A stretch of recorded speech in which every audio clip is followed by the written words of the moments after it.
A 30-year-old mother lay dying from multiple stab wounds, while her two young children watched in horror.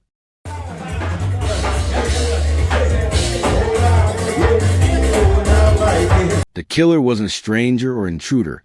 It was her own father. Fritzner Antoine, a 63-year-old Haitian immigrant, had just murdered his daughter Sterline Antoine Joseph with a kitchen knife because she had asked him to babysit her children. This wasn't a crime of passion or sudden rage. It was a deadly culmination of cultural tensions and family resentments that had been building for months. The tragedy exposes a dangerous intersection of cultural expectations, family dynamics, and unresolved conflicts. When traditional values clash with modern American life, the consequences can be far more severe than anyone anticipates. This case demonstrates how family violence can hide behind cultural differences until it explodes into irreversible tragedy. What would you do if your family expectations clashed with your new country's way of life? Stay tuned as we reveal everything about this case. Welcome to our channel. Please like this video, share and subscribe to this channel to help raise awareness and spread caution. Share your thoughts in the comments below, because this story reveals how dangerous unspoken resentments can become when left to fester. Let's begin. To understand the tragedy that unfolded, we must first examine the cultural expectations that created an explosive situation in the Antoine household. Fritzner Antoine had immigrated to the United States from Haiti, bringing with him deeply ingrained beliefs about family hierarchy and gender roles that would prove incompatible with his daughter's American lifestyle. In traditional Haitian culture, fathers and elderly men are accorded significant respect and authority within family structures. Age and paternal status carry weight in decision-making, and children are expected to show deference to their parents throughout their lives. Fritzner had grown up in this system and expected these same dynamics to govern his relationship with his adult daughter. However, Sterline Antoine Joseph had built her life according to different principles. At 30, she was an accomplished businesswoman who had worked hard to establish financial independence and provide for her two sons. She was the kind of American success story that immigrants often aspire to create, building a thriving business and supporting her family through her own efforts. When Fritzner moved into Sterline's home, two incompatible worldviews collided under one roof. Sterline operated as the head of her household, making decisions about daily life childcare and family routines. She had invited her father to live with them, expecting that he would contribute to the family's functioning, including helping with his grandchildren when needed. From Sterline's perspective, asking for babysitting help from a family member living in her home was reasonable and normal. She was providing housing and support for her father, and in return, she expected his cooperation with household responsibilities, including childcare. This arrangement reflected typical American family dynamics, where adults contribute to shared responsibilities regardless of traditional hierarchies.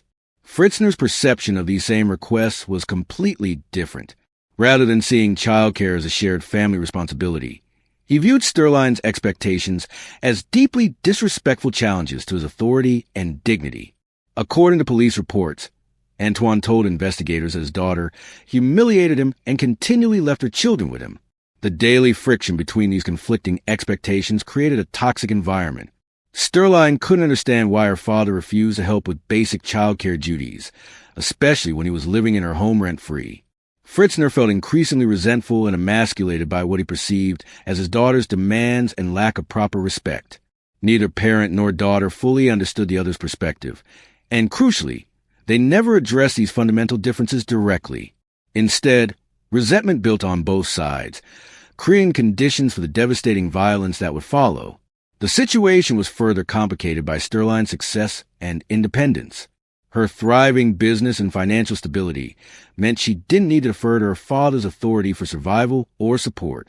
This independence, which should have been a source of pride, instead became another source of tension as it challenged traditional power dynamics that Fritzner expected to maintain. As weeks passed in the Antoine household, what began as cultural misunderstandings evolved into dangerous hostility. Court documents reveal that Antoine felt his daughter humiliated him by repeatedly asking him to watch her children. Each babysitting request became a flashpoint that reinforced his belief that Sterline was treating him like a servant rather than respecting him as her father. The living arrangement that had seemed practical was becoming increasingly untenable. Sterline needed reliable childcare to maintain her business commitments, viewing her father's presence in the home as natural family support. When she asked him to watch the children, she saw it as a normal request between family members sharing a household. Fritzner's interpretation of these same interactions was vastly different. He experienced each childcare request as an assault on his dignity and position within the family. Rather than seeing himself as a helpful grandfather, he felt reduced to the role of an unpaid babysitter who was being ordered around by his daughter. The psychological impact of this perceived disrespect was profound for Fritzner. In his mind, Sterline's success and independence had inverted the natural family order.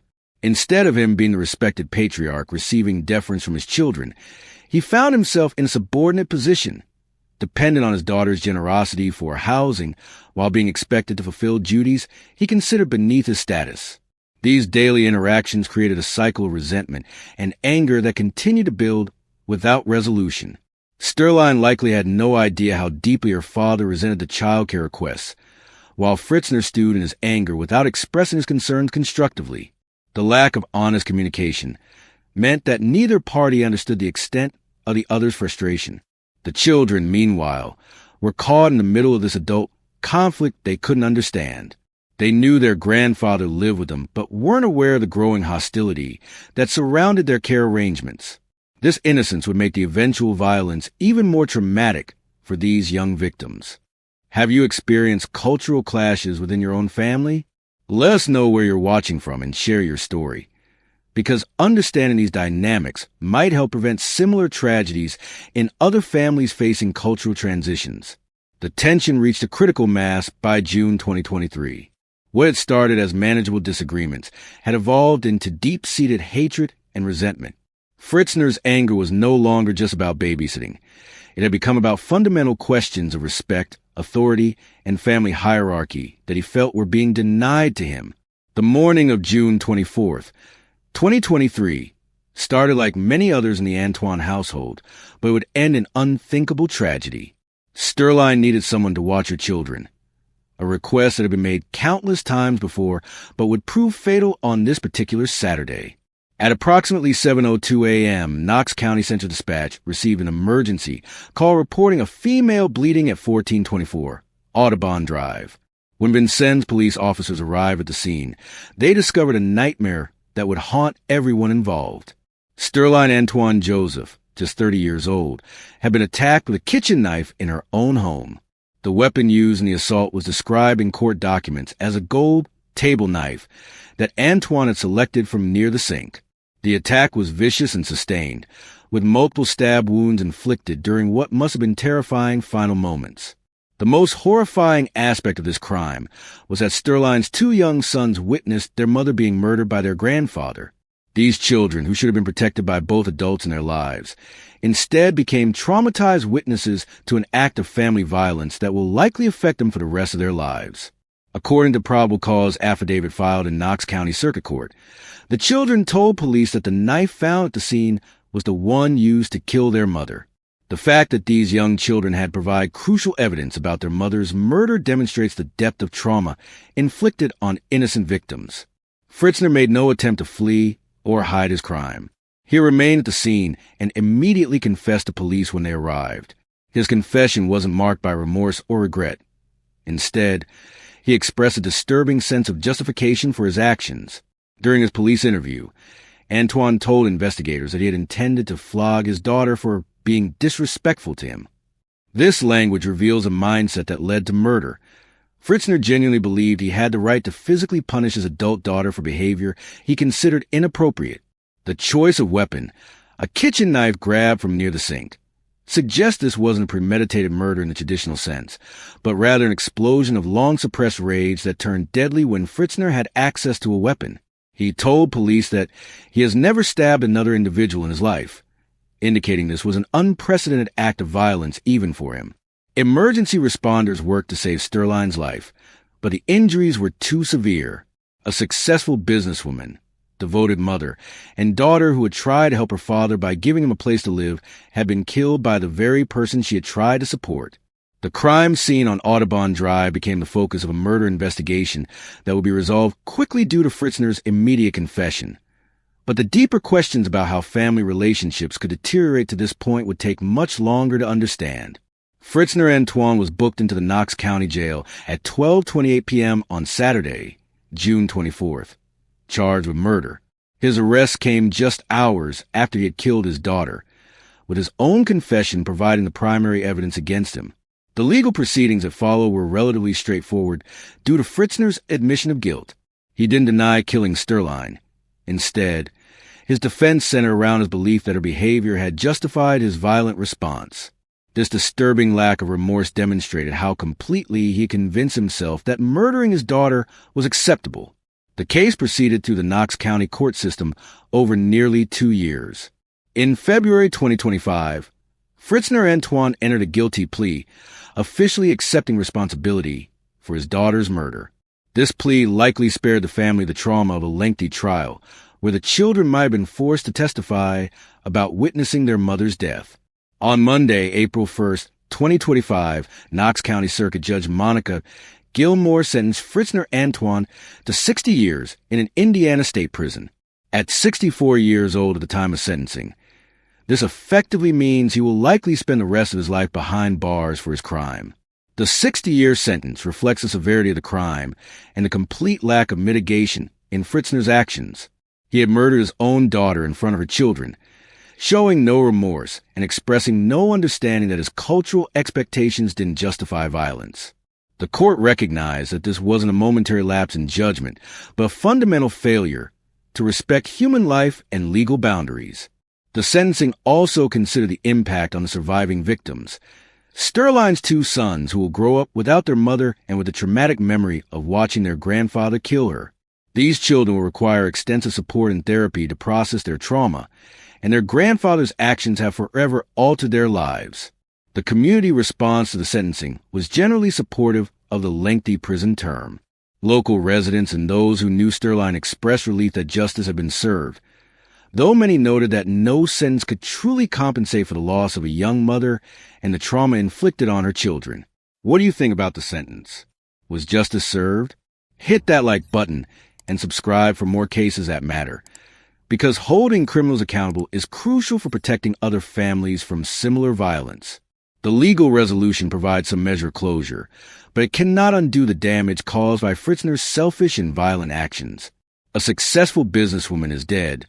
2 children are traumatized, and a family has been destroyed by cultural conflicts that should have been resolved through communication rather than violence. Sterline Antoine Joseph should be remembered not as a victim, but as a successful woman who built a thriving business while raising 2 sons and trying to support her extended family. Her willingness to provide housing for her father demonstrated generosity and family loyalty that tragically cost her life. At just 30 years old, Sterline had accomplished more than many people achieve in a lifetime. She had created financial independence, built a business that supported her family, and was raising her children as a single mother. Her success story represents the American dream that many immigrants hope to achieve for their families. The community that knew Sterline has expressed ongoing support for her children, recognizing that these young victims will need extensive help to heal from their trauma. Local organizations and family members have worked to ensure the boys receive counseling and support as they process the loss of their mother and the horror of witnessing her murder. Sterline's business legacy continues, serving as a testament to her entrepreneurial spirit and determination. She had worked hard to create something lasting that could support her family, and her achievements stand as proof of what dedicated individuals can accomplish when given opportunities to succeed. The lasting impact of this tragedy extends beyond the immediate family to the broader community. Friends and neighbors who knew Sterline have been forced to confront how family conflicts can escalate to deadly violence, leading many to reconsider how they address tensions within their own relationships. Her death serves as a stark reminder that domestic violence can take many forms and affect families from all backgrounds. Cultural differences, generational conflicts, and unresolved resentments can become deadly when communication breaks down and anger is allowed to build without intervention. For her children, Sterline's memory will hopefully include not just the trauma of her death, but also the pride of having a mother who worked hard to provide for them and build a better life. As they grow up, they'll need support to understand that their grandfather's actions reflected his failures, not any shortcomings in their mother. The case of Sterline Antoine Joseph demonstrates that family violence often hides behind cultural explanations and traditional expectations. Her story should inspire communities to recognize warning signs of escalating conflicts and intervene before tensions explode into irreversible tragedy.